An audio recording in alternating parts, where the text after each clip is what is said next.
So I wanted to begin by saying how honored we are to be able to share something with all of you. Let's see how the presentation goes. It should be an interesting presentation where we want to bring out some of the more subtle aspects of our practice, more subtle aspects which will allow us to hopefully accelerate and taste more of the joy that is available in Krishna consciousness, to become stronger devotees, more realized devotees, and therefore in a stronger state of consciousness ourselves, therefore to be able to become more compassionate devotees. Compassion specifically meaning people who not only understand and have empathy for what others are going through, but also are equipped with more realization and more potency themselves, so that they can be utilized more as an instrument of the mission of Srila Prabhupada.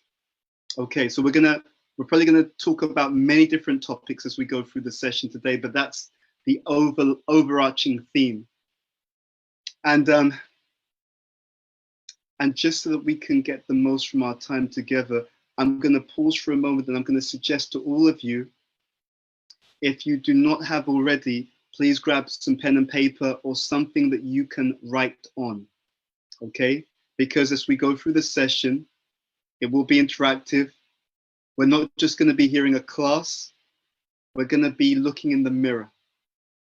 We'll be taking the philosophy from the pages of the teachings of Srila Prabhupada, and we'll be applying the philosophy in the laboratory of our own hearts and minds, okay?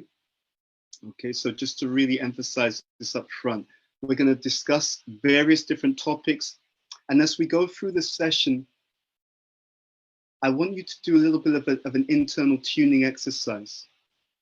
I want you, as we go through the session, to just listen out as we discuss for anything that particularly resonates with you. Okay, as we go through the discussion, just be aware of your own feeling and be aware when something strikes you, when something particularly draws your attention. And we're going to work on the basis that as we go through the session, anything that particularly draws your attention, we will work on the basis that it is meant for you. Okay? We have a living theology. The idea is very simple. We don't just practice Krishna consciousness. Okay? Krishna consciousness is more than a practice. Krishna consciousness is a relationship. A real-time relationship between you and the Supreme Personality of Godhead and his associates. That means, as we know, Grantavatar, the Bhagavatam is alive. The philosophy is alive. The deities, they are alive. And therefore, it also means that the teaching itself is also alive. Ready to yetamam prapadyante, right? Ready to reciprocate according to our sincere desire and surrender to Krishna's will. Okay? There's a lot we want to share, and we've got all kinds of notes. So I'm just, as I said, be prepared. We may jump in different directions according to inspiration and according to that prayer, where we hope we can attune to what Krishna wants us to share, which will be of the greatest value to us all. So in this process, we're all learning and we're all trying to grow. Okay, so where do we start this particular story? I've got some slides. Yeah, maybe we'll show some of the slides and we'll go from this particular point. So let's see. I'm just going to share my screen. Let's go here.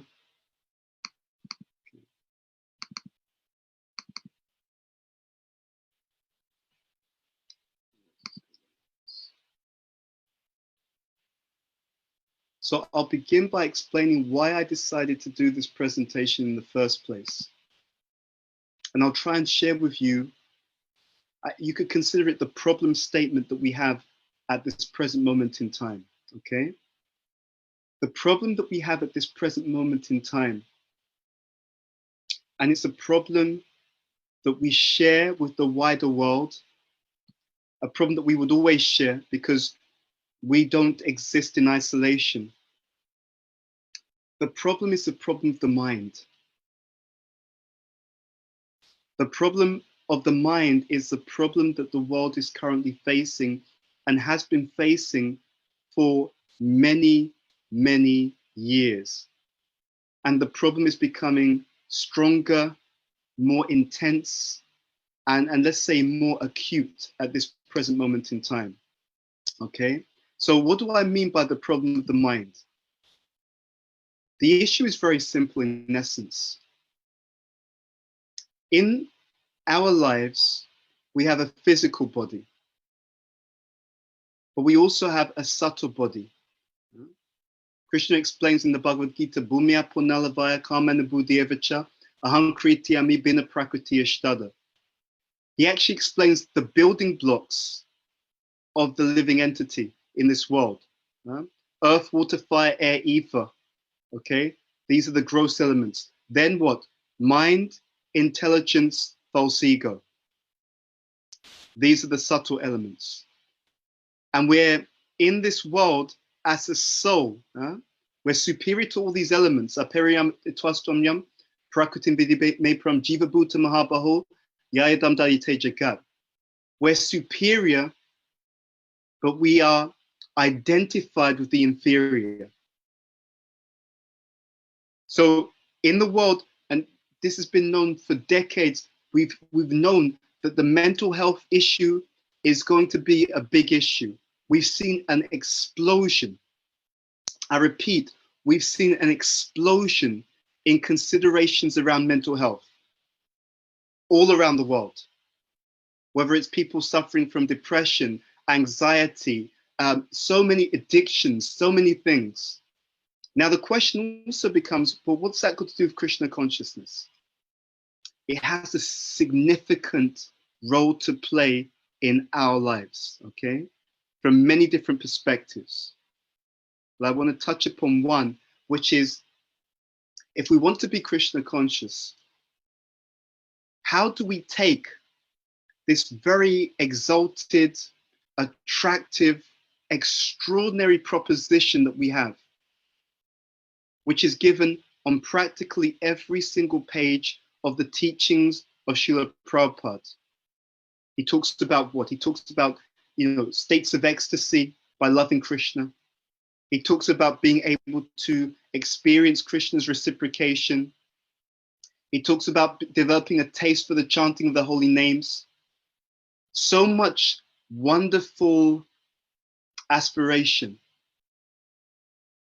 But for so many of us in our communities around the world, there's a distance.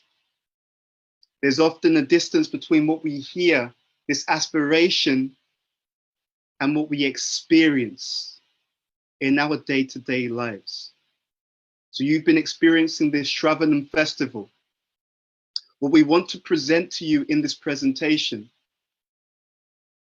is how to integrate your inspiration.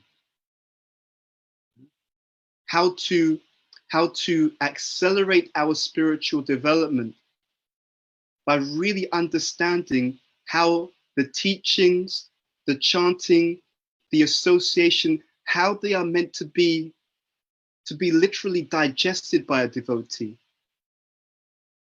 in such a way that they change us. Okay? It is one thing to read and hear. It is another thing to transform. Unfortunately, there's been so much of our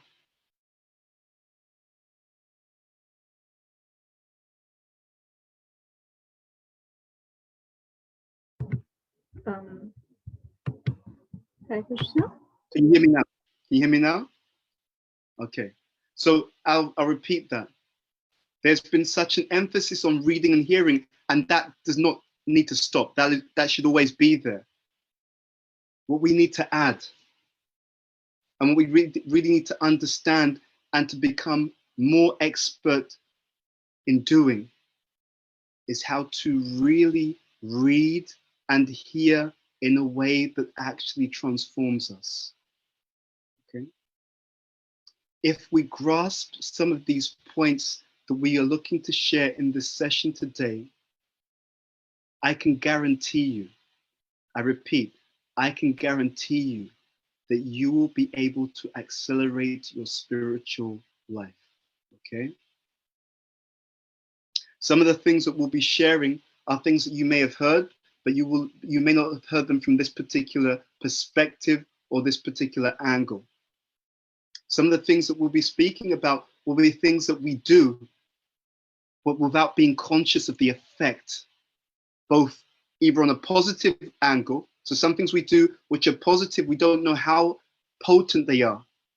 But I guarantee you there'll be some things that we're doing right now which have some negative effect on our consciousness, and we're not fully conscious of the effects that they are having. In spiritual life, there are always these two things. There is the poverty and there's the nivriti. Poverty is the things that we should be done, those positive engagements that we should make in our spiritual life. But there is also the nivriti. There is also those things that we need to be careful to avoid. And they're very significant. You want to make progress in a particular way. You know what the goal is. Great. Maya will see that. Okay, Maya will see that. And that happens a lot. She sees this devotee understands where they're going to some extent. The greater issue for most of our devotional communities is a nivriti. Maya also sees many of the devotees, they know what to do, but they don't know what to avoid. So what do you do in a situation like this? You have someone who knows where they're going, they know what they're meant to be moving towards. But because they don't also understand properly what they're meant to avoid, how they're meant to avoid it, why they're meant to avoid it, what does Maya do? She will bring that negative aspect into your life, knowing, okay, I can see that they know what to go for, but I can see that they do not understand what to avoid. So what do? You bring the things which are negative more into their life space to the extent that it overwhelms their ability to keep moving towards the goal. Very sneaky. And of course, in the few cases where people know what to avoid but don't know what to go towards, you keep them distracted in that way. Usually for us as devotees, it's always some mixture of both. So we want to draw some of these parallels and some of these elements so that you can start to taste Krishna consciousness in a far more powerful way than perhaps we've ever tasted it before. Okay? And this is really the art of transformation. How do I integrate what I hear, the inspiration that I hear, and how do I make it a part of who I am? Okay, let's get into this a little bit more. Let me move my slide. So, our goal, let's be very clear. Our goal is the goal that's always been there. Our goal has always been transformation in Krishna consciousness. What do I mean by transformation in Krishna consciousness? We know that we're an eternal servant of Krishna. Jivaras Rupoy Krishnera Nitya Das. We know that that's our real identity. But we have to be honest, we know that also we have a conditioned state right now. So we are in a journey of unfolding. We are in a journey by which we can let go of these masks, these upadhis, these false designations, and once again reclaim our eternal spiritual identity as eternal lovers of the Supreme Personality of Godhead. This is what we've all been looking for. This is actually why we joined. This is why we came. This is what Prabhupada promoted through the pages of his teachings. And this is what Prabhupada exemplified in his character, his activities, his lifestyle. So now the question is, how do we really make that a true reality for all of us? Okay? How do we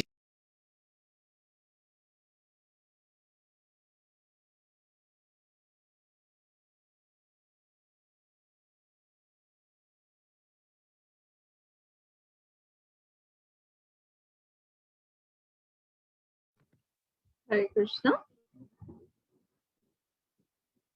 You're on mute. Okay, can you hear me now?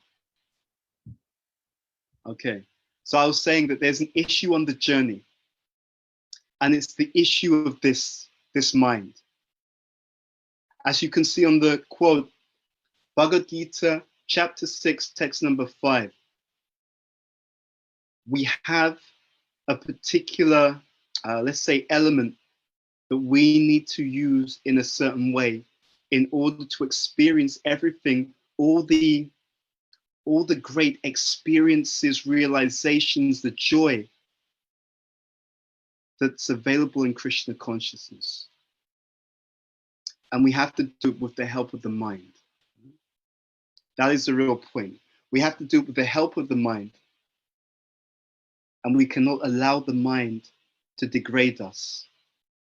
So we know in the Shikshashtakam, Lord Chaitanya Mahaprabhu has explained Chaito Darpana Marjanam. And this is again and again emphasized by Srila Prabhupada. We need to cleanse this mind. We need to literally cleanse the mirror of the mind, because when the mirror of the mind is clean, not only will we be able to see our true identity, but in that clear mirror of the mind, we will also be able to see the Lord. So we're going to look at the process.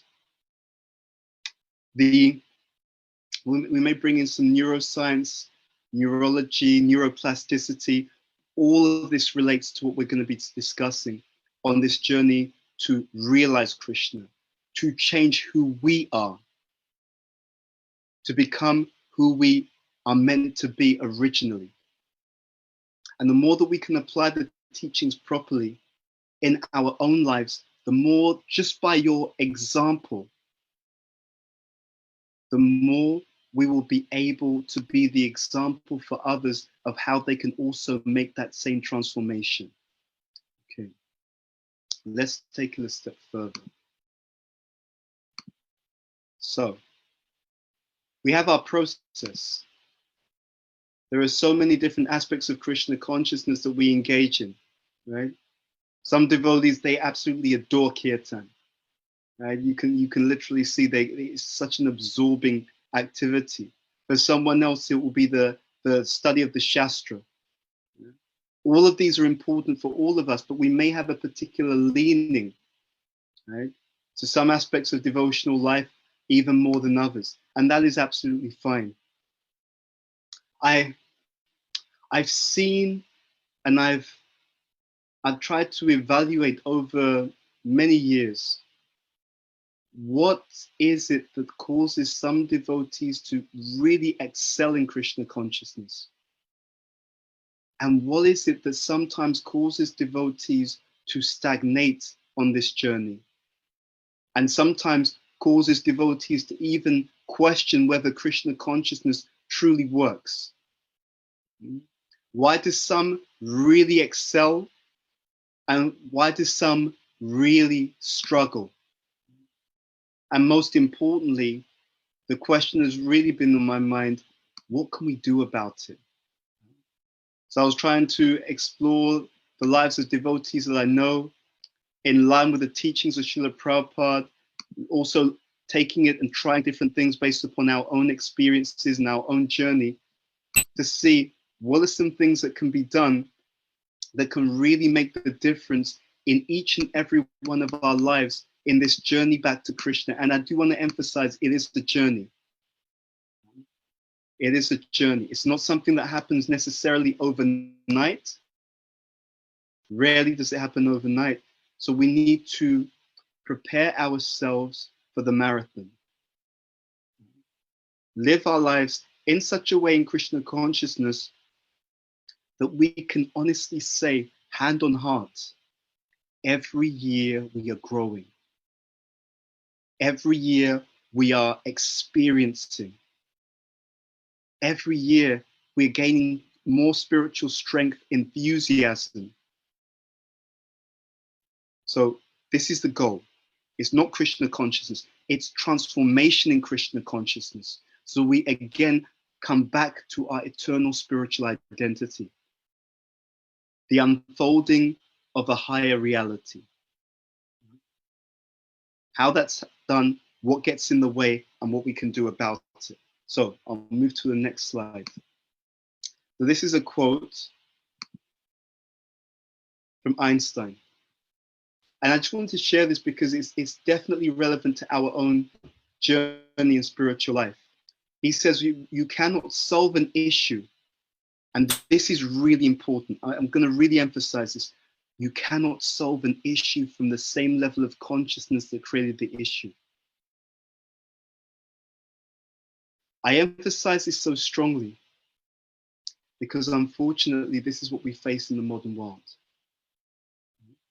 Trying to solve an issue from the same level of consciousness that has created the issue in the first place. I had a very interesting experience recently as I was learning, studying Bhagavatam. I was looking at the pastime of Dhruva Maharaj. But when I looked at the pastime of Dhruva Maharaj, I saw the pastime with different eyes. So Dhruva Maharaj, he is the son in the palace. His father, King Uttanapad, is there. Dhruva Maharaj's mother, Suniti, right? She's one of the co-wives. There's also another co-wife, Suruchi.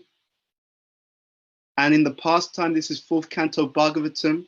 It begins actually in the 8th chapter. So Prabhupada is explaining, actually, maybe we'll even see if we can read part of it for you. I was just reading it before the call. So I'll just read some of the verses.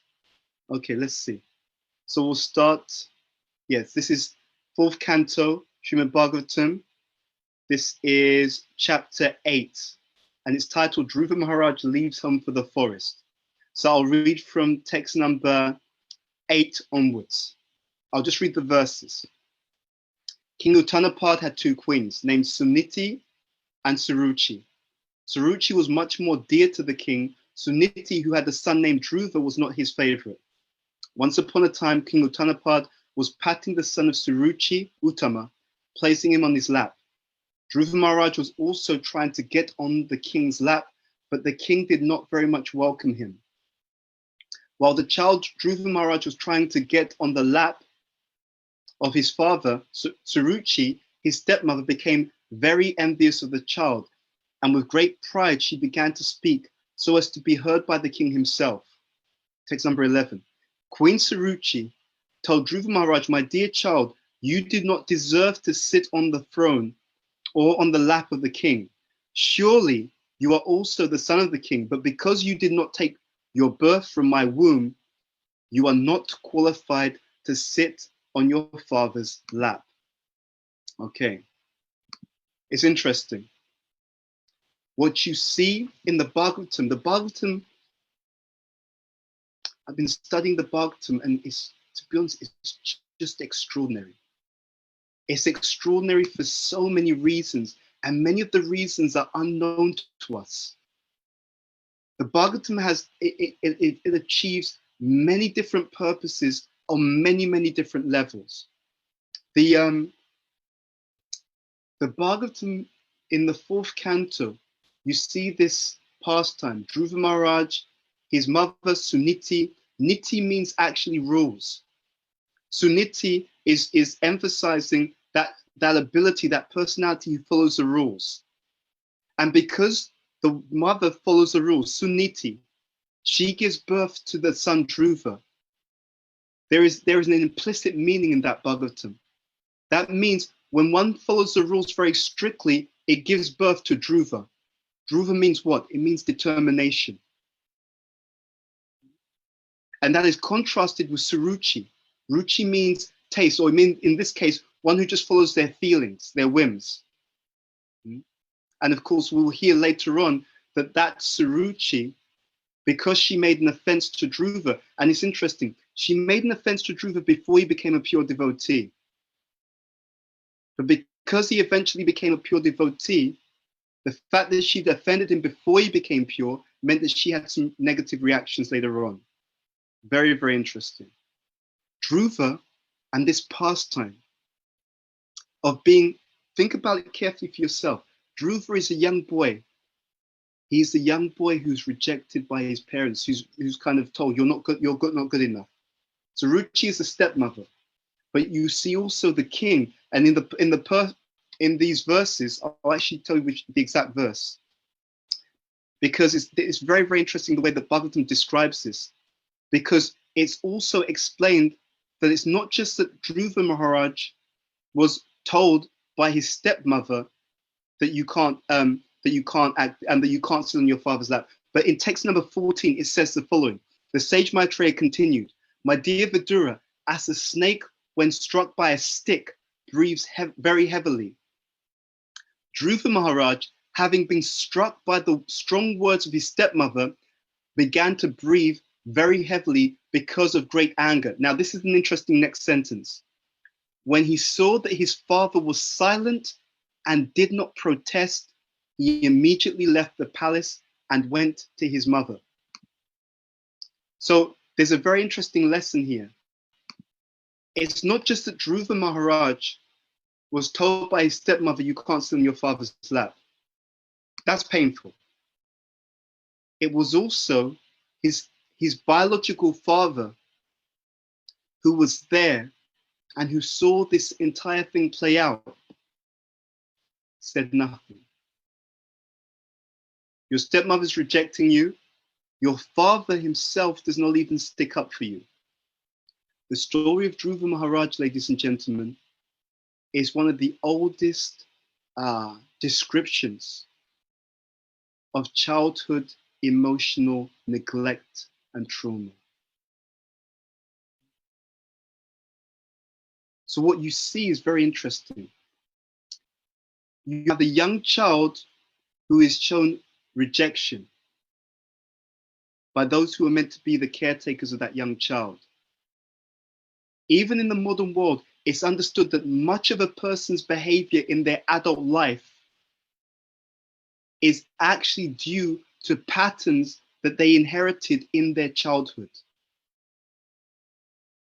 And so often what you see in adult life is just a playing out of certain patterns that people inherited when they were young, based upon how they were treated. So it's very, very interesting. So in Ayurveda, and Prabhupada also talks about this, and if I get, depending on how we go through the seminar, I may even play you the memories of Prabhupada, where one Prabhupada disciple, her name is Kishori, she talks about some instructions that Prabhupada gave in this respect. Very, very interesting. So if we get time, I may play that video or part of that video to you. So it is understood in Ayurveda, and it's understood in ancient traditions, that this type of behavior from the parents also leaves an impression in the child's mind. Okay, so Dhruva is one of the earliest stories of childhood emotional neglect and childhood trauma. So that when the child is young and they're rejected by the parents, the message that the child picks up is, I'm not good enough. Now, there's two responses, at least two responses. One response, if I'm not good enough, I spend my whole life thinking I'm not good enough and being basically overly submissive because I feel I'm not good enough. That's one response. The other response is a response that we see Dhruva Maharaj play out. I'm going to pause and I'm going to ask people to share in the chat window. One response to not feeling good enough is to always be overly submissive. But what's another way of responding? Someone who, for whatever reason, when they were young, they had some interaction that led them to take on this idea that I'm not good enough.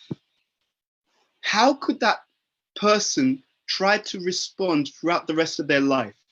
You can share your answer in the chat window. Definitely rebellious, possibly. Anything else? You had this impression based upon an interaction when you were very young that you're not good enough. How could another person respond to that throughout their life? Defeatist, low self-esteem, anything else? What could you spend your life trying to do if you feel that you're not good enough? One thing is to be overly submissive. Okay, interesting. Cal 7, I want to go to you. Over ambition. That's exactly correct. And if we think about this, what is it? I'm going to close the chat window and continue. What is it that we see Dhruva Maharaj did? From this rejection, he wanted a kingdom, but not just a kingdom. What is it that Dhruva wanted? You've heard the pastime. He wanted what? What was it that Dhruva was looking for? What was his ambition? He wanted what? I'm just going to wait to see any responses in the chat window, then we're going to move on. In the Bhagavatam, what is it that Dhruva was driving to achieve? He wanted to be king, but what kind of, he wanted the kingdom. Now, if you remember in the Bhagavatam, it's not just that he wanted the kingdom. It's very interesting. He wanted a king, exactly. He wanted a kingdom that was bigger than his grandfather. So it's not just, I want something too. I want more than my grandfather had. So again, looking at those exact parallels of childhood emotional trauma, sometimes when a person is dealt with in a way that seems like they're rejected, they're not good enough, is the samskar that they take on, is the impression that goes into their mind. One response is, I go all the way down and I think I'm not good enough and I'm overly submissive. Another response is that I spend my entire life trying to prove that I am good enough, by trying to get much more than everyone else has, because I'm trying to show who that I'm good enough. Who am I trying to prove that to? I'm going to pause. And also, Hare Krishna Kalosha, thank you for answering that question. Who is Dhruva trying to prove that he's good enough to? Any thoughts? He's trying to prove that he is good enough. Who's he trying to prove it to? To those who rejected him, you could definitely say that. And that's true on one level. Yes, Mavish. In the deeper level, he's trying to prove it to himself.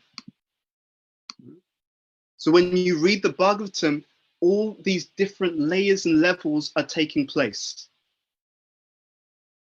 The rejected child who picked up the samskar, I'm not good enough. Now I'm going to prove to everyone, I'm going to prove that I'm actually worthwhile. I'm going to get something that's much bigger, much greater than anything that's out there. Yeah? He's ultimately trying to prove to himself that he is good enough. Of course, when he meets the Supreme Lord, he's completely purified. In fact, in meeting Narada Muni, he's also receiving that purification. But the reason why I'm emphasizing this is because we all have this subconscious mind. We all have these impressions, many of which we're not fully aware of. And as we engage in spiritual life, we're engaging in spiritual life and we're seeing the world through these impressions. Pasyan apina pasyati. We are those who see, but we don't see fully. Because whenever we read the pages, whenever we hear the class, we're looking at it from what? We're looking at it from our conditioned perspective. Therefore, Prabhupada says, what does he say? Atmavan manyate jagat. He says everyone sees the world from their own perspective, and that is a fact. It is very, very interesting in spiritual life. In the last 25 years or so, I've just seen some amazing things, and I'll give you one example. I remember, and I did this as a test, I was reading with some devotees, and I knew the nature of the devotees who I was reading with. And so we were reading different passages from Prabhupada's books, and I would just ask them, what aspects of the reading stood out to you? And it was amazing. The devotees who were into doing large-scale big projects, what would stand out to them was everything in Prabhupada's books which is about management and doing a big project. Yeah? That stood out to them. Why did it stand out to them? Because that was their value system. That's important to them. So when they read the page, it's not that every single statement is equally important. Some statements reach out to them more, and some statements recede into the background. Other devotees who are into the relationships, more people-oriented, when I was asking what stands out to you, all the statements from Prabhupada, all the examples of Prabhupada community, being there for one another, looking after each other, caring for one another, because that was their value system. Then in this huge teaching, right, Prabhupada, thousands of classes, conversations, letters, purports, commentaries. Because their value system was around people, those statements of Prabhupada around people, they stood out to them. And then the other things, they were less, they kind of receded into the background. So we should be very clear on this. When we're reading the books, when we're hearing the classes, it's not just that we're looking at all of these things objectively. That's not true. We're seeing them through the lens of our value system, through the lens of our conditioning. We also see them through the lens of the place that we are in our spiritual life. Yeah? You see that the single devotee, sometimes it's like, it's all about just running around preaching. The grahastas, they may tune into certain things that Prabhupada is saying about family life and grahasta ashram, because that's a concern for them at this stage in their spiritual life. Those who are in the renounced order, they may notice different statements which are more to do with those who are living a renounced life, because we're seeing the world through the lens of our own values, our own personality, and the position that we have right now on our spiritual journey. But what's so incredible about this is that we don't notice. This is what I mean. When all these things take place unconsciously, we're not even aware, and we think, well, why doesn't everyone think the way that I do? Obviously, Prabhupada means this, doesn't he? I know Prabhupada. I've read Prabhupada's books. And someone else reads the same books and sees something very, very different. Now, there's a very important practical application of this point. If you really understand what I've just said, then you've just planted the seeds of real community. There's no real community when I only see the world from my own perspective, and I'm unable to really see the world from anyone else's perspective. And why am I unable to see the world from anyone else's perspective? Because I'm still playing God unconsciously. I had a call with one of my mentees yesterday, and we were talking about this point. And I was explaining to him that there's two levels in which we have to develop the understanding that we're the servant. In our early stages in spiritual life, we understand it intellectually and philosophically. But it's got to go much deeper than that. The reason why we often fail to have real community, the reason why we often fail to have real relationship, even in Grahasta Ashram, the reason why we often fail to have real friendship is because we still play God. but it's unconscious. Okay, what do I mean by that? First level is philosophical. Okay, yes, there's a supreme personality of Godhead. I'm the servant. That's an easy buy-in. You can read it on the page. When people ask you, you can tell them the same thing. It makes sense. Okay, but there's a deeper level to this. And I want to illustrate this to you by explaining something that happened. So I remember, and this has happened at least 2 occasions, well, many occasions, but I'll give you 2 recent occasions where I was speaking to devotees. And so one example, I was speaking to a devotee, very sincere person, and they shared a concern that many people share. And that is, oh, but I don't feel that I've developed proper friendships in Krishna consciousness. And their concern was, they sometimes struggle to develop these friendships. And I started to inquire from them about how they've gone about this, what's happened, and what's been their experience. Because if you want to really help someone, if we really want to be there for each other, we have to understand where the other person is coming from. Without understanding where they're coming from, it's very hard to do 2 things. It's very hard to empathize with them. It's very hard to connect with them. And without connection, there's no movement, right? If you want to take someone to a destination, you first have to pick them up from where they are. Otherwise, what do? Otherwise, you just speak over their head. It's completely irrelevant to where they are. It's completely irrelevant to how they feel. And therefore, you're not able to help them in the same way. So I wanted to understand from this devotee, tell me more, what's been going on? And it was incredibly interesting.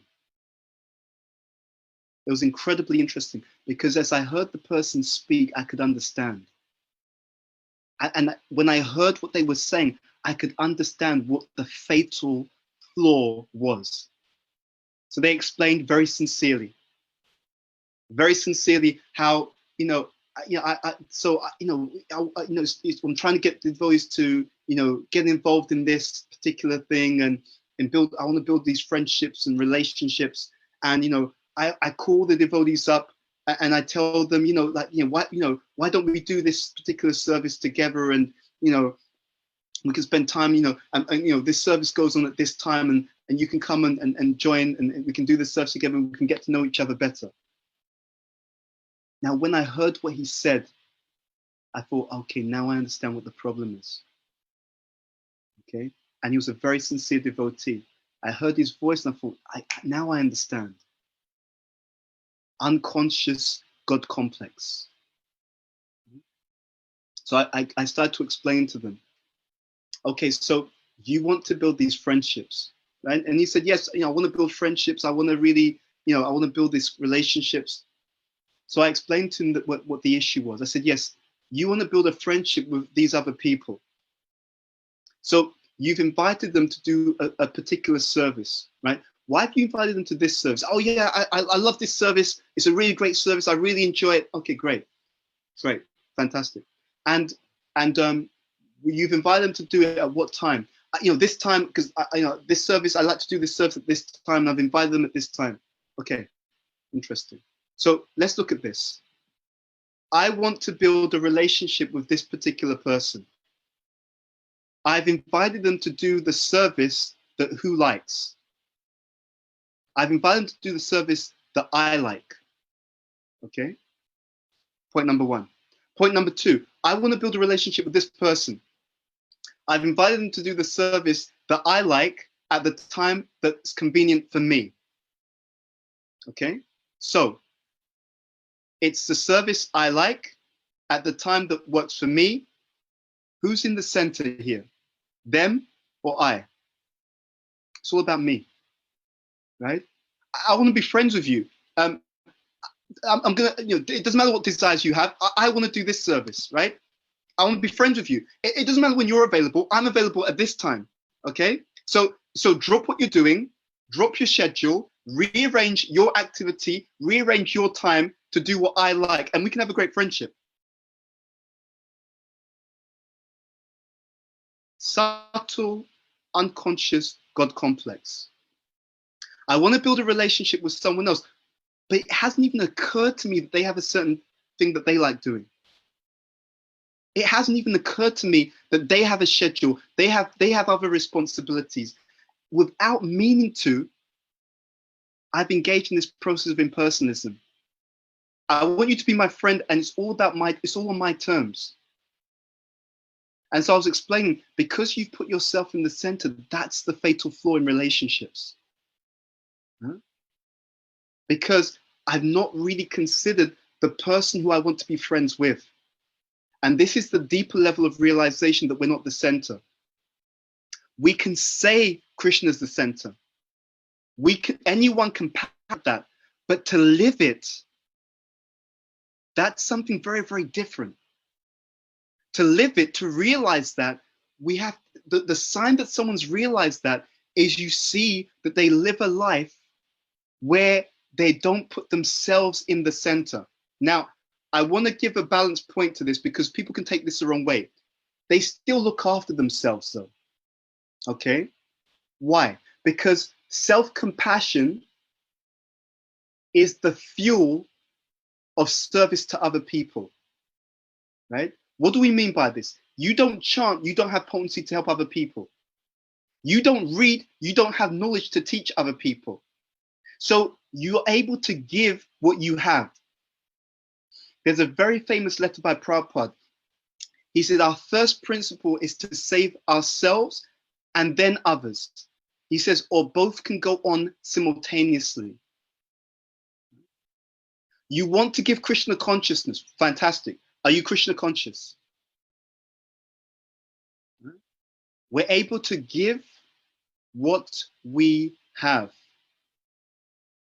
So this point about being selfless does not mean self-neglect. It means self-compassion so that we can give compassion to other people. If you're drowning, then there's no question of saving other people who are drowning. So in the same way, if I want to help other people, we've got to have something that we can give to those other people. So this point I was making about unconscious God complex. And many of us suffer from that. We want this great community, but it's all about me. That's not how it works. And it's very interesting. It's very, very interesting because if you look at our theology is so breathtaking because our theology teaches you the mentality of the Supreme Lord. In Krishna's heart, in Krishna's mind, in Krishna's dealings, it's all about his devotees. Isn't that amazing? When Lord Chaitanya came, when he appeared on the planet, Krishna was showing us in the advent of Sri Chaitanya Mahaprabhu, he was showing us, you don't have to envy me. You don't have to envy my position as the Supreme Lord. Why? Right? When Krishna comes, he comes as who? He comes as Sri Chaitanya Mahaprabhu. Why? Prabhupada explains that Krishna understands that his devotees are enjoying more than he does. In Krishna book, it is explained that the gopis enjoy hundreds of thousands of millions of times more than the Lord himself. So we say that Krishna, he came as Sri Chaitanya Mahaprabhu, right? He descended, right? Avatar. But technically, that is not descending, right? When Krishna appears as Sri Chaitanya Mahaprabhu, he is ascending. He's ascending from what position? He's ascending from the position of the Supreme Personality of Godhead. He's ascending from the position of God to the position of the devotee. The position of the devotee is transcendentally superior to the position of the Supreme Personality of Godhead himself. Lord Chaitanya is Krishna, Radha Bhava Duti Suvalitam. Krishna with the mood and luster of Srimati Radharani. Krishna comes as Lord Chaitanya because he understands that my devotees are having a greater experience than I am. Therefore, not to be outdone, he comes as his own devotee. Ascension. Not descending, ascending from the position of God to the position of servant. So, this life that we lead is a life with so many subconscious impressions. And they play into how we practice Krishna consciousness.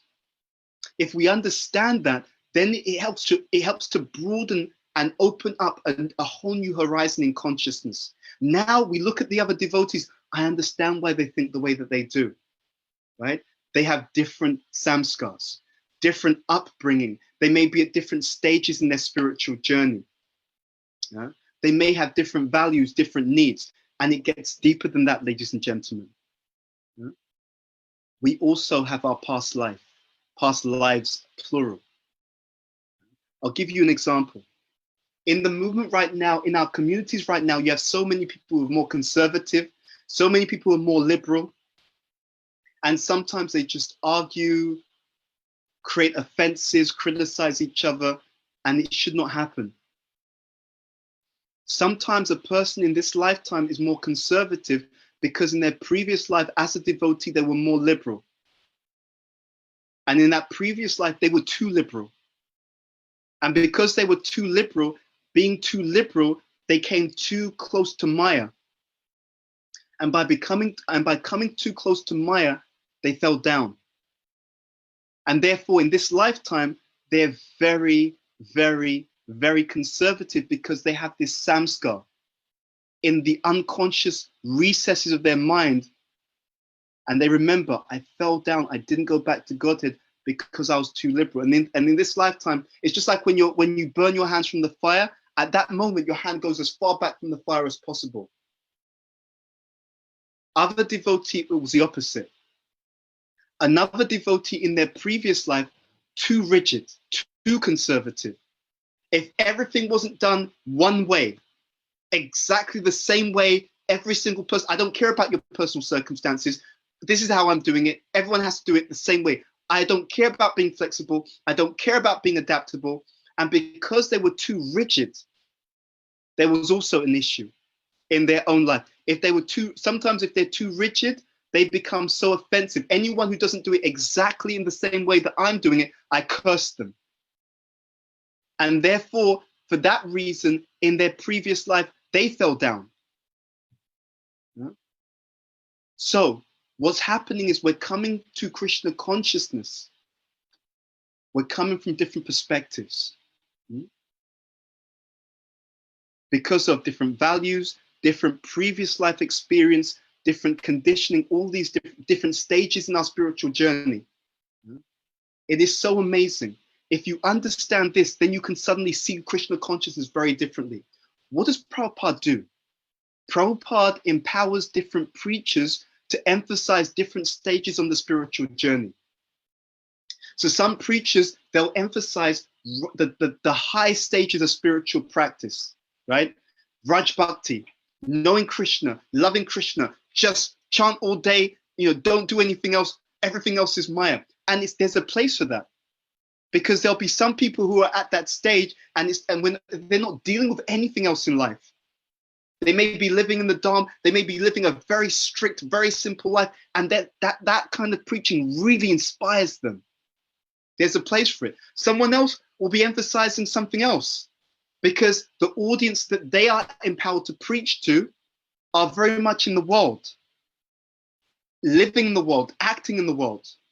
And therefore, they're emphasizing Krishna consciousness in a different way for a different audience. But if I'm too selfish, if I'm only thinking about who I am, what inspires me, what works for me, where I am in my journey, then I judge everything based upon my own selfish position. It doesn't even occur to me, that may not inspire me, but I can understand that kind of class will inspire a completely different group of devotees who are at a different stage in their spiritual life and who have different values. So we will only have real community when we can stop seeing the world only from our own perspective. We will only have real community when we have some deep empathy and can start to understand the experience that other people are going through, not just what I'm going through. Huh? And we will only have deep realization in Krishna consciousness when we are able to uproot this unconscious God complex. Huh? Whereby, without meaning to, well, I want a great relationship with you, but it's all about what I want. and this is what Prabhupada talked about when he talked about getting rid of impersonalism. This is hidden impersonalism, right? I'm so impersonal. I'm so impersonal that even though I want you to be my friend, it doesn't even cross my mind that you have certain interests and desires. I'm only thinking about you I'm only thinking about you as an extension of me. I'm only thinking about you in terms of what you can do for me. I want a friend, right? So you can come and do the service that I like with me. You can come and do it when I'm free with me.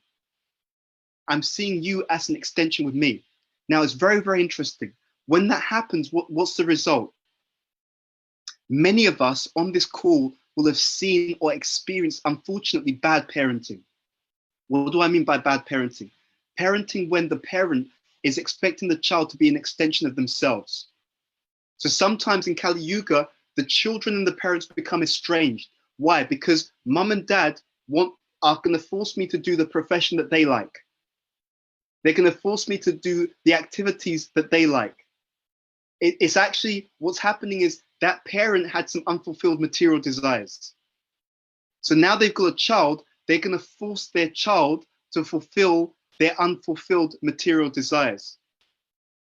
And because that child is an individual in their own right, that child doesn't want to do it. And because the child feels that they're forced to do what their parents wanted rather than the things that they're interested in, you see over time what happens. The child and that parent start to have a more and more emotional distance in the relationship. And then the parent doesn't even understand what's going on. But they're an ungrateful child. You know, I grew up, I spent all my life, feeding them, providing shelter and housing. You did so many things which are good. But because you did not mature beyond this unconscious God complex, you still did things based upon you as the center.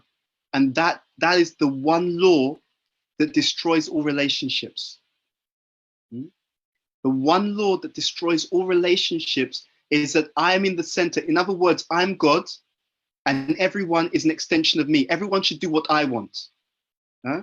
So in this world, we have approximately 8 billion people trying to play God. Right? How can you expect to have any community with 8 billion people and each person thinks I'm the center and all the other 7.9999 billion people should do what I want? And then we wonder why relationships are falling apart, friendships are falling apart, communities are falling apart.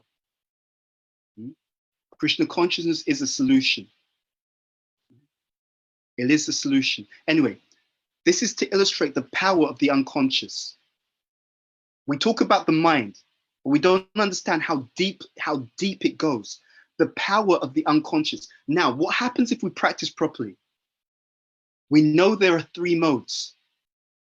Krishna explains in the Bhagavad Gita, 14th chapter, 18th chapter, the quality of the 3 modes. One of the qualities of the mode of goodness is it allows you to see things clearly. In chapter 14 of the Bhagavad Gita, Krishna explains, I'll see if I can read you the actual verse. So this is Bhagavad Gita, chapter 14.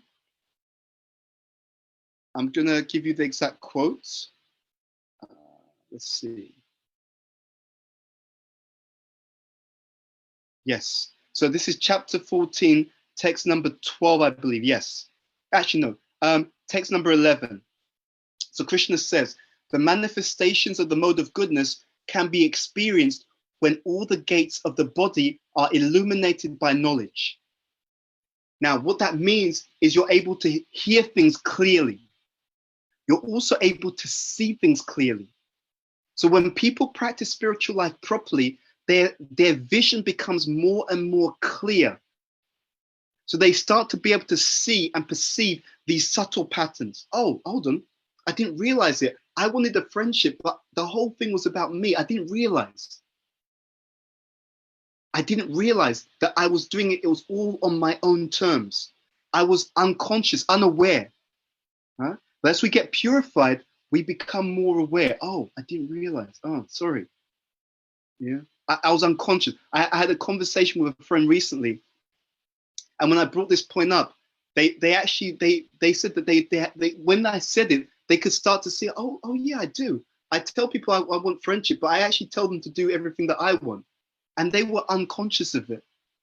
Until we brought it up, they didn't realize what was going on, because it's all beneath the surface of our conscious awareness until we become more purified. So there are so many things that we do like that, unfortunately, and you know what? We're not even aware of it. Isn't that amazing? So many things that we do and we don't even have awareness. One exercise that I'm going to ask all of you to do, if it's an invitation, you don't have to do it if you don't want to. If you really, first gift, if you really want to accelerate your spiritual life, I'm going to encourage you to get into the habit of practicing the 6 loving exchanges properly. And what do I mean by properly? One of the 6 loving exchanges is to reveal the mind, or 2 of them, reveal the mind and inquire confidentially. If you want to accelerate your spiritual life, I'm going to encourage you regularly, go to devotees who you know, and even devotees that you don't know so well. I'm going to say this very carefully, so please listen to what I'm saying. It's very important. Tell them, before you ask them the question, tell them, look, I'm really looking to improve myself, right? Whatever you tell me, I'm going to take it the right way. I'm going to take it sincerely. I'm not going to be defensive. I'm not going to argue back. I'm not going to try to defend my position, right? I'm not going to blindly accept or reject, okay? I'm going to be neutral. What I'd like you to share with me, you've known me for some time. What I would like you to share with me, what do you think I'm doing well? Like, how do I come across in Krishna consciousness? What do you think I'm doing well? And where do you feel I could improve? Okay, so what do you think? How am I coming across? What do you think I'm doing well? Where do you think I can improve? And you can say to them, also, if there's something else that you see as we go through our friendship or interactions that you think that I need to work on, feel free to let me know. And be honest, right? You can say to them, look, I'm a bit sensitive sometimes, right? So I'd ask you, please say it to me in a constructive way, right? So you give the parameters that are real. You give the parameters that you can honestly take. Don't tell someone, just tell me straight, and then be upset if they tell you straight. So if you can't take it being told to you directly, that's okay. Okay, no judgment. You tell them how to give you that feedback. And you can tell them also, if you feel that there's something you want to share with me that you feel I may take offense at, or I'll be too sensitive to take, then feel free to tell this friend of mine, and they can pass it on to me. Right? You can tell this friend, you can tell them anonymously and say, look, don't give him the name, don't give the name, but I just want you to pass on this. I know they're your friend, right? You'll be amazed at what you may hear. Especially if people get the impression that they can actually tell you the truth. Okay? That's where the magic happens. If they get the impression, okay, this person, he or she is actually honest, they honestly want to know.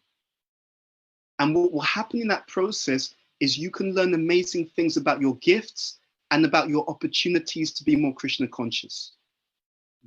Because we all have this unconscious behaviors, and it's unaware. We're unaware of these things. Okay, so we're living our Krishna consciousness through these samskars, whether we know it or not.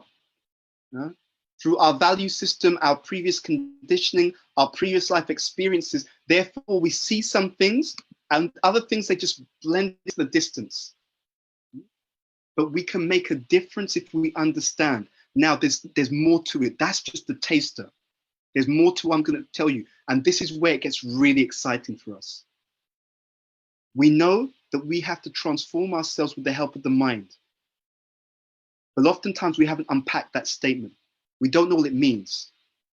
This is how it works. We hear, and Prabhupada explains this, we hear this pastime from Bhagavatam, right? What is that? Yudhisthira is asked this question. He's asked the question by Yamaraj, what is the most wonderful thing in the world, right? We hear this, we've heard this in classes before. And Yudhisthira, he replies, the most wonderful thing in the world is that every day, and especially in the last 12 months, we've been hearing about this. Every day, we hear about people passing away from this world.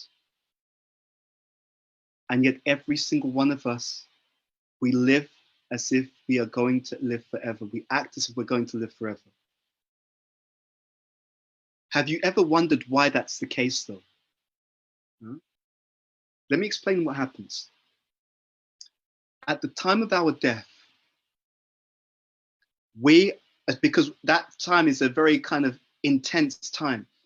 At the time of our death, the experiences and the consciousness we have will be based upon our deepest impressions, our deepest consciousness. The superficial things, that's not how we're going to respond. And there's a parallel to death.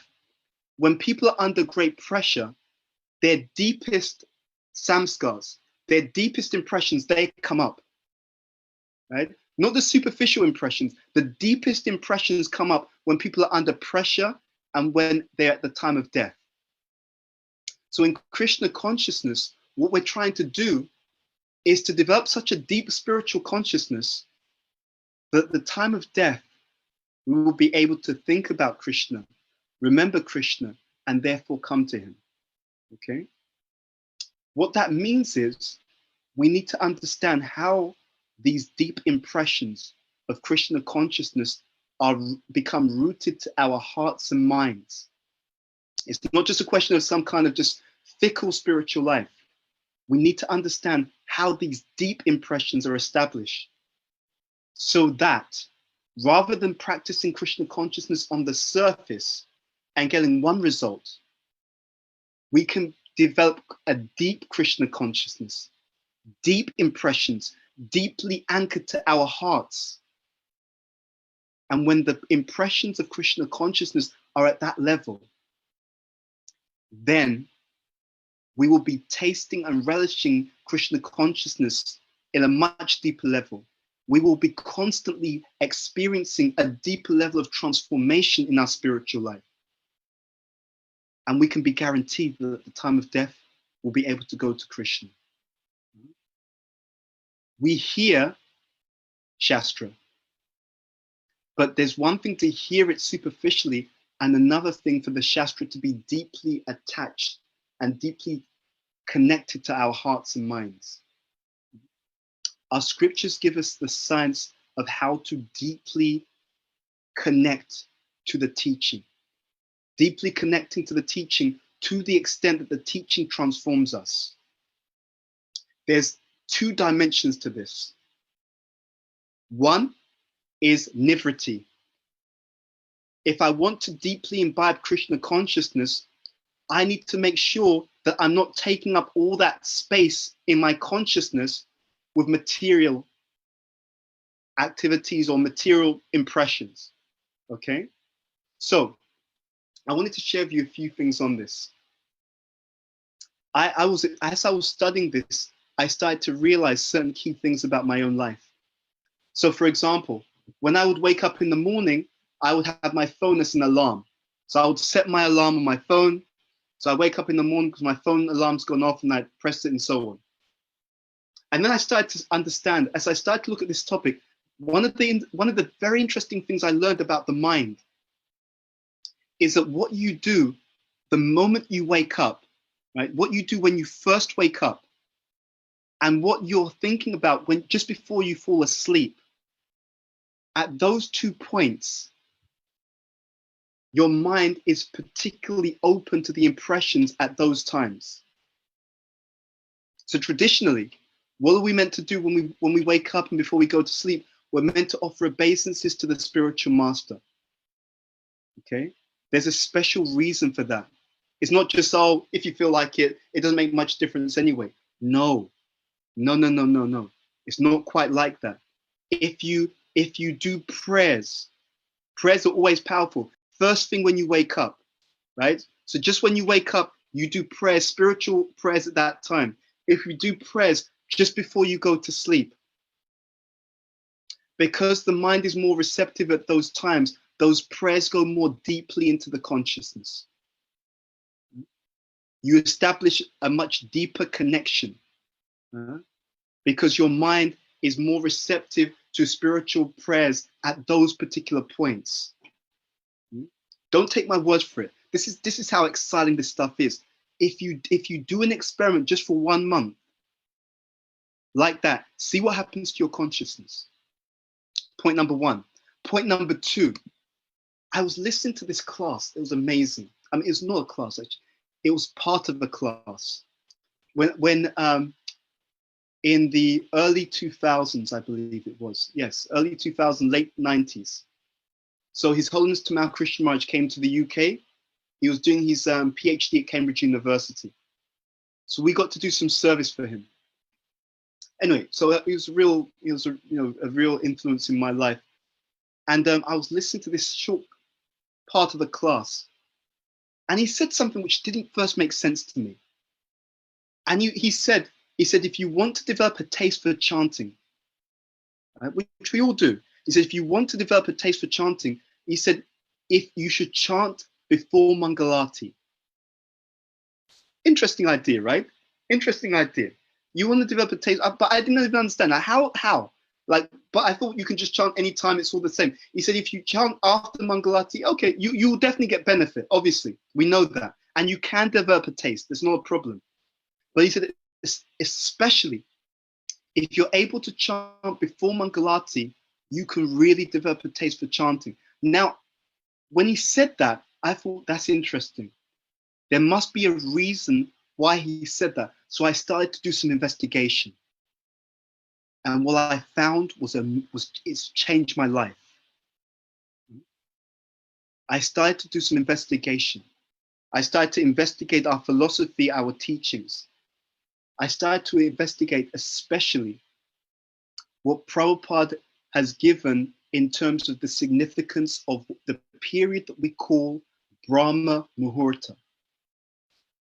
So in my investigation, what I discovered is that at the Brahma Muhurta period, the mind is particularly receptive to spiritual activities done at that time.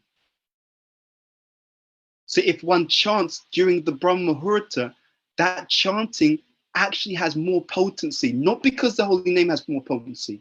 The holy name is all powerful, but it's not about the holy name. It's about you. So what is spiritual life? There's a formula for spiritual life.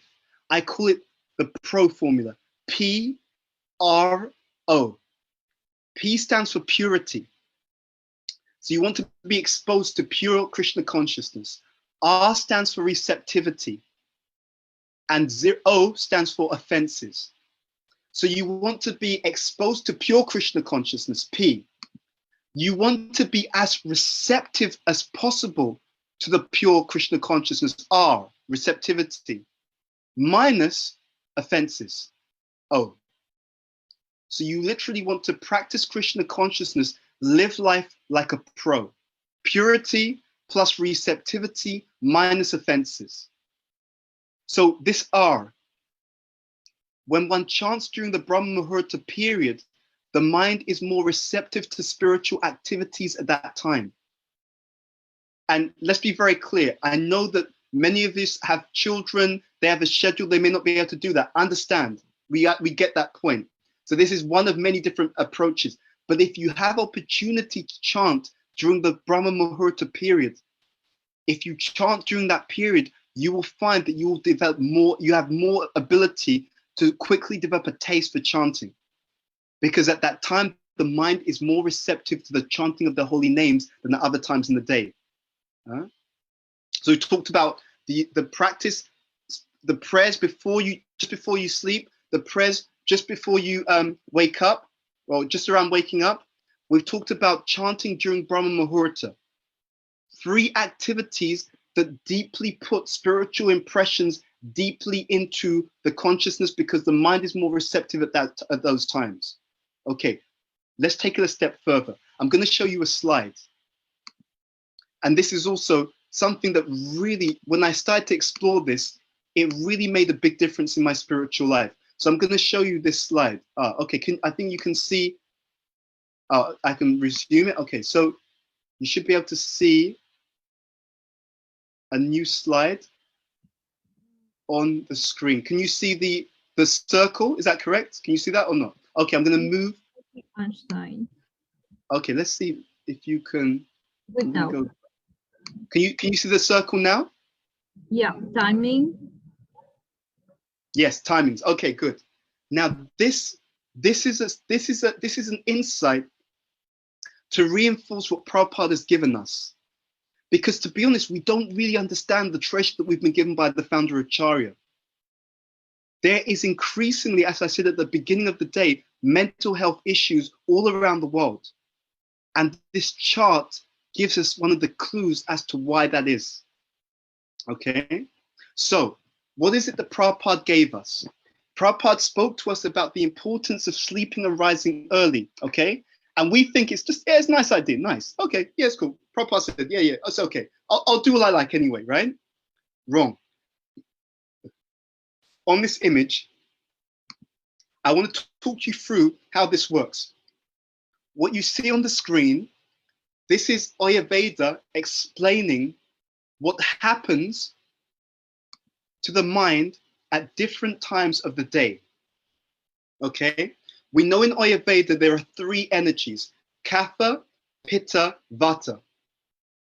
In this image, you have one of the most powerful and deep explanations as to why some people have a strong mind conducive to Krishna consciousness and why some other people have certain challenges of the mind which make Krishna consciousness harder.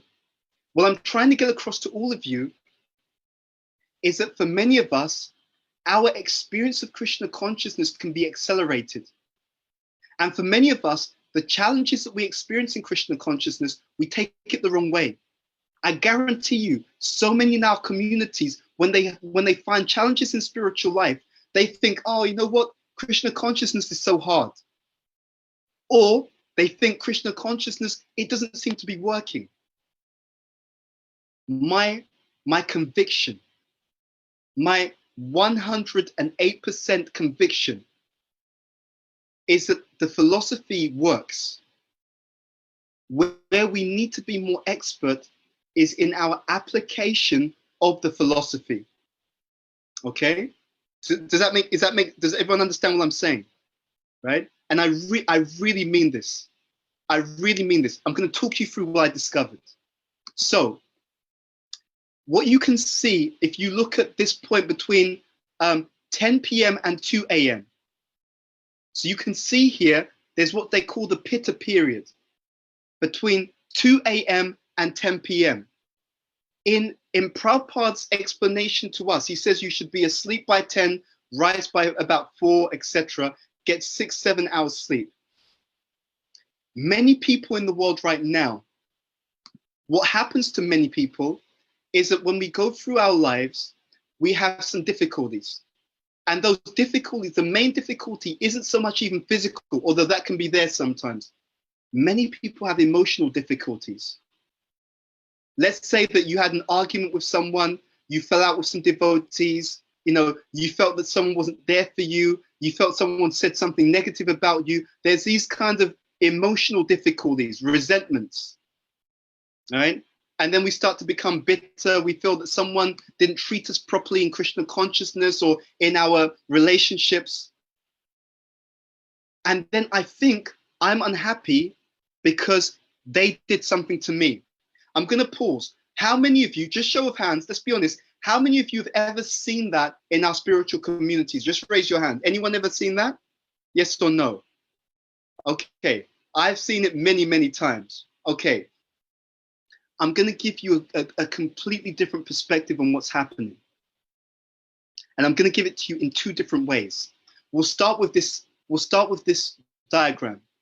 So the Kapha energy, so Krishna explains, Bhumya Punalavaya Kamena Buddhyevacha. So earth, water, fire, air, ether. These are 5 gross elements. So Kapha, the Kapha energy is earth and water. Pitta energy is water and fire. And then you have the Vata energy is air and ether. Okay, so we're not going to talk about all the different aspects of Ayurveda, but I want to draw your attention to Pitta. The Pitta energy is all to do with digestion and transformation. Okay, so as you can see on the diagram, Ayurveda explains that if you're asleep before 10 p.m., then while you are asleep, that Pitta energy, it has a certain effect on your mind. What is the effect that it has? The Pitta energy has the effect, like fire, of digesting.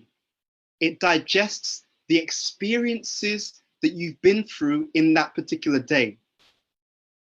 The thoughts, the feelings, the emotions that you had, they get digested. While you're asleep, if you are asleep before 10 p.m. You see? So when people have resentments, when people struggle to forgive someone, we think it's them. They did this to me. We're not denying that people may behave badly, don't get me wrong. But you know what? The ability to not let go of some bad experience is not just what happened to me. It's how strong I am, how strong my ability to digest those experiences are.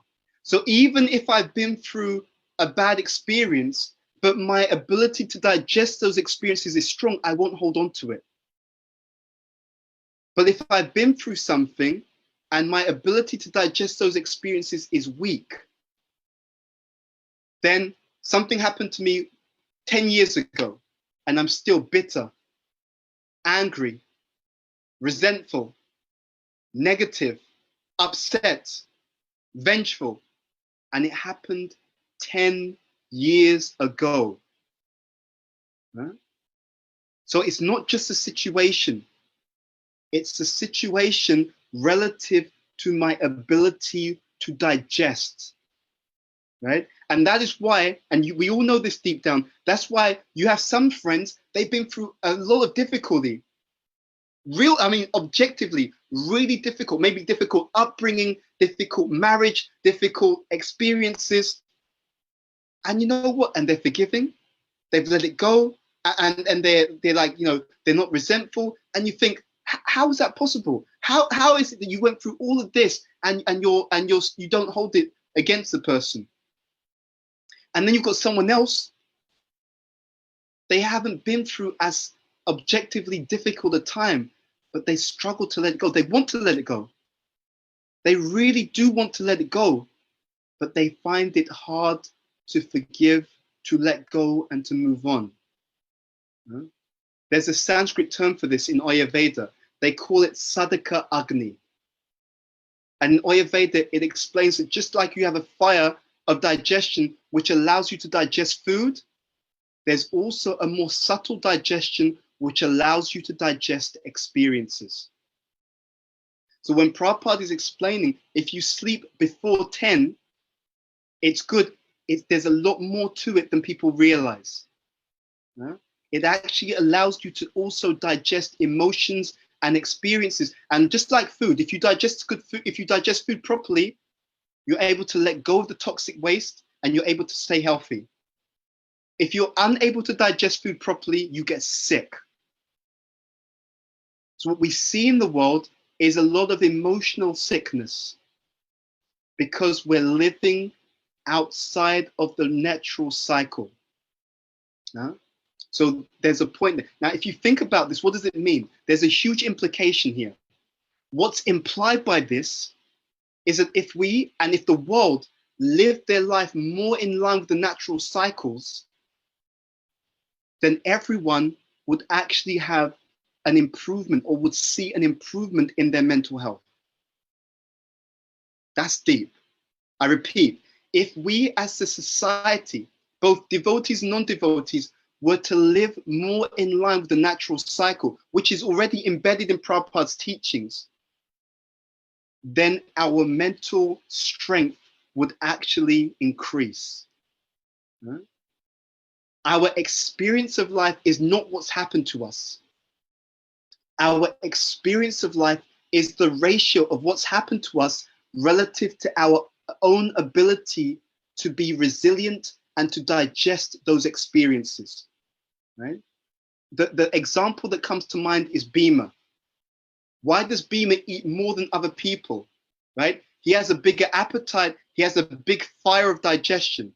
He needs more, but he can digest it. Right? So one of the things that life has taught me, and it's been so powerful, I can tell you, it's changed my life. What life has taught me, what I've learned from Prabhupada's teachings, is we don't know our karma. We don't know what's going to be experienced in our life. But we can increase our fire of digestion. We can make ourselves spiritually stronger. So if I make myself spiritually stronger, then whatever happens to me, I can digest it. You see? What people do in material consciousness is they think I can try and control everyone around me. It doesn't work. You can't control everyone around you. What you can do is make yourself stronger. And if you make yourself stronger, then whatever happens around you, you are guaranteed to be able to deal with it. Okay? So we've talked about the prayers just before sleep and just upon waking up. We've talked about the special receptivity of the mind if one chants one's rounds in Brahma Muhurta. We've talked about how the ability of the mind to digest experiences are enhanced if we follow Prabhupada's program, sleep before 10. And adding to this, if you see in the diagram, it's also advised to rise before 6 a.m. Okay? Again, I'll explain this from the diagram. So you see here 2 a.m. This sunrise it means 6, right? It's just a rule of thumb. What happens if you awake before 6 a.m.? So from 6 a.m. to 10 a.m. is, again, what we call the kapha period. If you wake up after 6 a.m., what happens, according to Ayurveda, and everything I'm telling you, you can look this up. This is well known in Ayurveda. If you wake up after 6 a.m., now, let me give a caveat. If you went to sleep really late because you had to and you need to get the rest, then just do it. That's okay. It's not going to kill anyone if you do it when you have to. But you don't want to make it a normal lifestyle if you can avoid it. So if you wake up after 6 a.m., then you wake up during what is called the kapha period. As I said, the kapha period, kapha has two energies, earth and water. So when people wake up after 6 a.m., they wake up in the kapha period, and what it does is it puts the kapha energy into their mind, okay? And because kapha energy is earth and water, it's the more sluggish energy. Those two energies, earth and water, they're more dense. So what the person has done is they put more of the tamasic energy in the mind. And therefore, the mind becomes more, let's say, gross. It becomes slower. It becomes more burdensome. Whereas if you wake up before 6 a.m., you wake up during the Vata period. Therefore, the mind is more light, more mobile, and more motivated.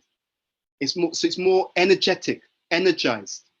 So the time you go to sleep and the time you wake up, they actually have an effect upon your mental strength. And there's studies, I looked into it, there's studies that have found that people who sleep late and wake up late, they're more prone to mental health challenges, which is something that's been known in Ayurveda for literally thousands of years. So lifestyle these different things are important, because if you wake up early, what mode are you waking up in?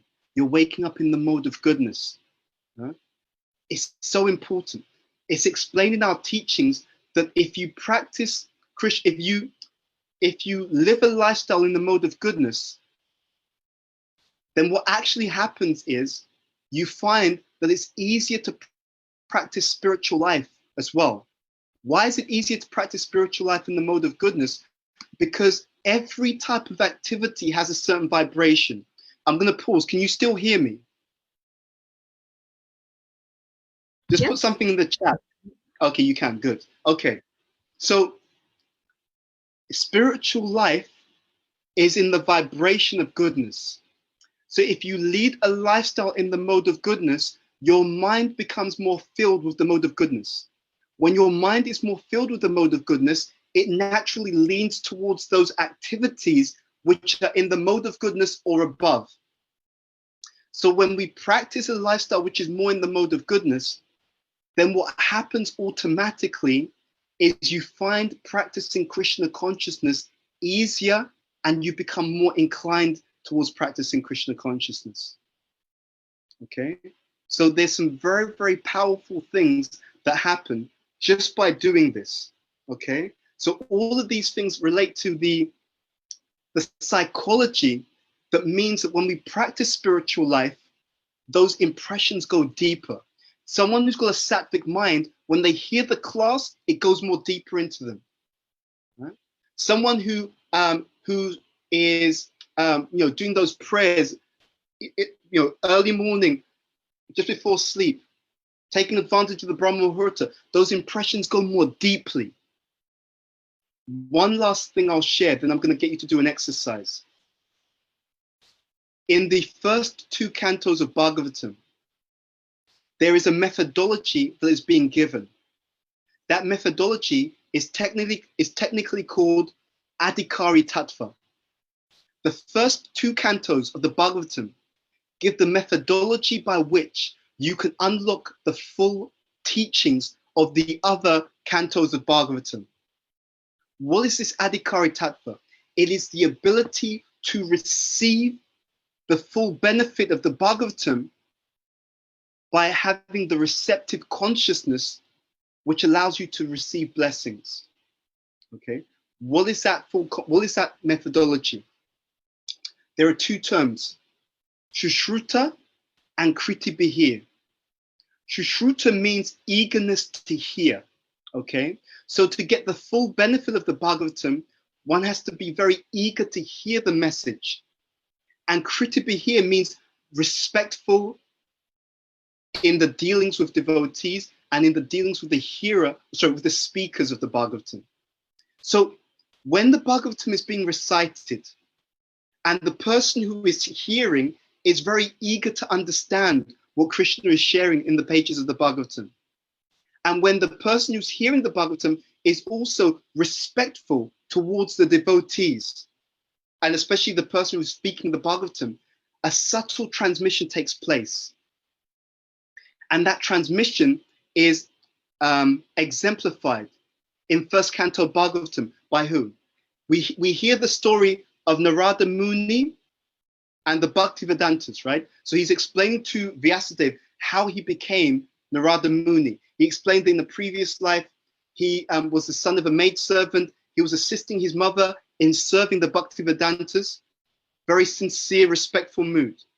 That consciousness of receiving by having a sincere, respectful mood of service, that is Adhikari Tattva. That's the methodology. The methodology is the consciousness by which you can receive what is being offered. So we see in the example of Narada Muni speaking about his previous life. We see in the example of Narada Muni and Vyas. So Narada Muni is explaining to Vyas why Vyas is unhappy. And Vyas is in the right mood, the receptive mood. So this is the psychology of receivership and giving, right? The psychology of the hearer and the speaker. We also see again in the example of Shukadev Goswami and Maharaj Pariksit. Okay, Shukadev Goswami is explaining so much to Maharaj Pariksit. And we see this also in the example of Sutta Goswami explained to the sages named Sharanya. There's an underlying mentality that one must adopt in order to get the full benefit of the teaching. And Prabhupada again and again talks about the speaker, the qualification of the speaker, the qualification of the hearer. What we're meant to do, and what the Bhagavatam does, is give emphasis to the qualification of the hearer, because that's within our control, point number one. And point number two, if we develop that proper mood, Shushruta, eager to hear, and Kriti be here, respectful mood towards the devotees, then whatever mercy the speaker has, and whatever mercy we're getting directly from Prabhupada's verses and purports, it will enter deeper into our consciousness. If we, to the extent that we don't have the correct mentality, to that extent the samskar does not enter so deeply, and therefore we don't get the same benefit from the process of Krishna consciousness. So there's an entire psychology. But actually, there's even more we can share, but I'm going to stop there. What we're going to do, to be true to what we've been discussing, is we're now going to take it to another level. So we've heard, okay? But now we want to deepen what we've heard. Shravanam, hearing. Now we're going to go to Manana and Nididhyasana. We're going to start a breakout activity. I asked the organizers to create breakout rooms of about 3 people. And what we're going to do in the breakout rooms, which will start in a moment, we're going to give you about 10 minutes. And in your groups of 3, I want you to discuss with your peers in the breakout room what resonated for you. When you heard this, what particularly stood out for you in the class we had so far? That's point number 1. But point number 2 is most important. What are you going to practically apply? How are you going to do it so it's practically applied in your life? Okay? And we're not expecting you to apply everything. You just focus on what you think, 1 or 2 things that you think realistically you are going to apply practically in your life. Okay? So again, what stood out for you? So what resonated? Why did it resonate? Okay, that's the second point. And the third point, what are you going to apply practically in your life to make that difference? Okay, so we've talked about the time of death. We've talked about the deep samskars that we want to place into our consciousness and how that's where we transform. We've talked about some of the different ways in which we can bring those samskars more deeply into our consciousness by the lifestyle in terms of sleeping and rising. So we digest experiences more deeply, by the prayers morning and evening, by the waking up more in the mode of goodness. We spoke also about the psychology of hearing the Bhagavatam, hearing the teachings in general, and how that consciousness allows the teachings to go more deeply into our consciousness. And we talked about the opposite. See, for example, most people when they wake up, they reach for their phone. They're not conscious. Because I've just woken up and I'm reaching for my phone, I'm placing a samskar in my mind to become more attached to the technology. Many people wake up and they think about all the things which are going wrong in their life. They don't realize you're deepening that negative impression. So now we're going to get conscious control of the mind, how we can put more positive impressions in our mind in order to accelerate our spiritual life. So we'll do 10 minutes in the breakout room, and then we'll bring you back after 10 minutes, and I'll say some closing comments before we leave. Okay, so I'm going to hand over to the organizers. If you could please start the breakout rooms. Hare Krishna, Prabhu. The groups we need to create, we have around 43 participants. So in each group, how many members should be there? And 3 do I need to separate Prabhuji Mataji's? You may want to just have, separate. So 3 groups, 3 people per group, and have groups of men and groups of women, just so that they can kind of share in that particular way. So yeah, let's separate the groups in terms of the genders and have just groups, small groups, and just throw them out, and let's see how that goes. And then 3 members in a group, that means we're going to have a quite good number of groups.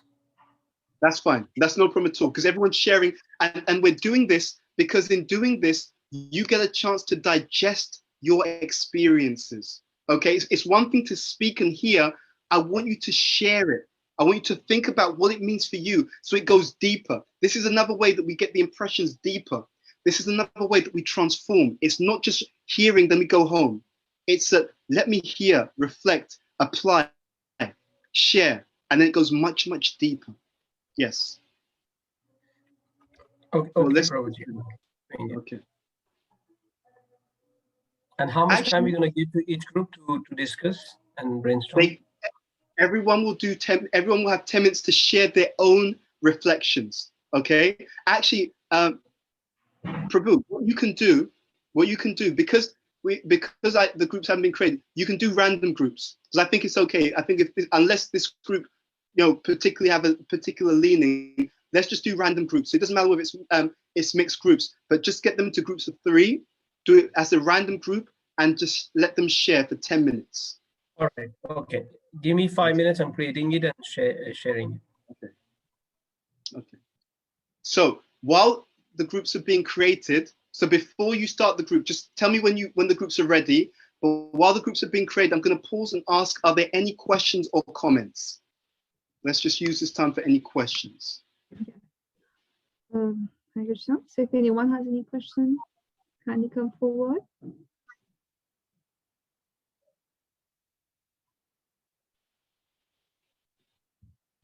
Any questions, any comments on anything we've said so far? You can either ask on the Zoom, or you can share in the chat window, and I'll pick it up from there. Hare Krishna. Hare Krishna. Hare Krishna Prabhu, I have one question.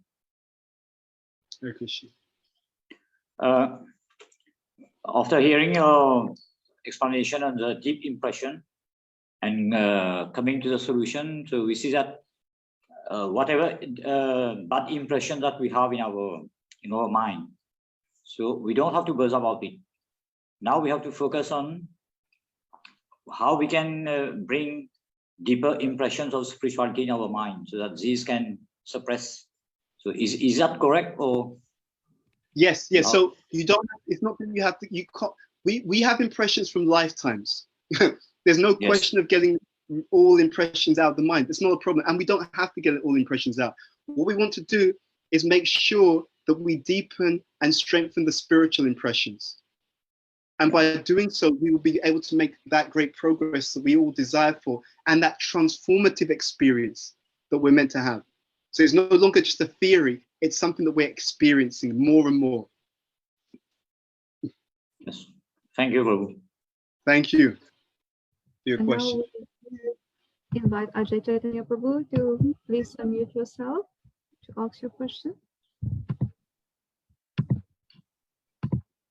Ajay Chaitanya Prabhu. Very well. Is it Ajay Chaitanya Prabhu? Any question? Yeah, he's muted. Yes, Prabhu. First, I would like to thank you for this nice presentation. Well, you talk about this chanting before the Mangalarti, before Brahma Muhurt. Oh no, not before. Not before Brahma somewhere. You can chant during Brahma Muhurta. If it's possible for you. Let me be very clear on that. It may not be possible for everyone, and it's not that you have to do it, but it's one other particular approach that can also help to really build a connection to the chanting, because chanting during that time, if it's available to you, is even more powerful.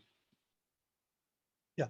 No, about this time of this Brahma Muhurt, I've read somewhere that it is 96 minutes before sunrise. Yes. So it includes the Mangalarti also. So yeah, it depends on what time you're doing Mangalarti in the world. But yes, technically Brahma Muhurta is 96 minutes before sunrise, and it goes on for 48 minutes. So yes, if it's something that you're enthusiastic to do and you have that availability, that capacity, feel free. And again, don't take my word for it. If you do it, You do it for a month consistently, you'll see anyway, you'll see. It makes a difference. Yeah. So I'll just also, I just want to, sorry, was that everything that you wanted to say, Ajay Chaitanya, first of all? Yeah, of course, yeah. No, I know some devotees who do chant before Mangalarti, and I know their spiritual potency. Fantastic. I'm not Thank among you. them. I'm not among them. Okay. Okay, thank you. Thank you very much. Hare Krishna. I'm going to pause because I saw some more questions, but I'm conscious of the time. What I will do, I want everyone to get that chance to do that discussion, because I'm very concerned with transformation, not just knowledge, but how we start to use the knowledge, apply the knowledge, so we can start to really experience all of the wonderful treasures that Krishna consciousness has to share. So I'm going to ask, are the breakout rooms ready? Yes, Prabhuji. I've created the rooms. We have around 11 rooms. Now, my Okay. question is that we'll give them 10 minutes to discuss. How much time for them to discuss? 10 minutes. They'll have 10 minutes. 10 So we'll start All the right. breakout rooms, and then after 10 minutes, we'll bring everyone back to the main room. Is that okay? Yeah, okay, all right. Okay. So, and if you I'll put you in the breakout room rooms one. now, Sorry. yeah, if you start all the breakout rooms now and let the people enter into the breakout room and discuss for 10 minutes. All right. I'm opening the rooms now. Fantastic. Thank you. Thank you, Prabhu. And if you can read the questions again, or it's enough. I'll say it one more time. I'll put the questions in the chat window as well. So what stood out to you? What resonated and why? And what are you going to apply practically in your life? So from what we've heard, what are you going to practically apply in your life? Okay, just one or two things that you think, okay, this is something I could actually apply practically. I'll put it in the chat window as well. All right. I'm opening the rooms now. Thank you, Prabhu. Thank you. Okay, good. Okay, so I think everyone's coming back in. So we should be able to see people, okay, returning quickly. Fantastic. Okay. So I just wanted to say thank you. We're at the end of the session. What I really wanted to convey to all of you is that we have something very, very powerful. But the next factor is not just what we have, it's also how well we apply it. Without meaning to, we may very innocently allow so many impressions to come in which are of a more material basis. When we could use that same opportunity to bring in deeper and deeper. It's not just more, but also quality, spiritual impressions. And it's that continuation of developing deep spiritual impressions which really accelerates our devotional journey and allows us to more easily experience all the blessings and the potency of Krishna consciousness which are being offered by Srila Prabhupada and our predecessor acharyas.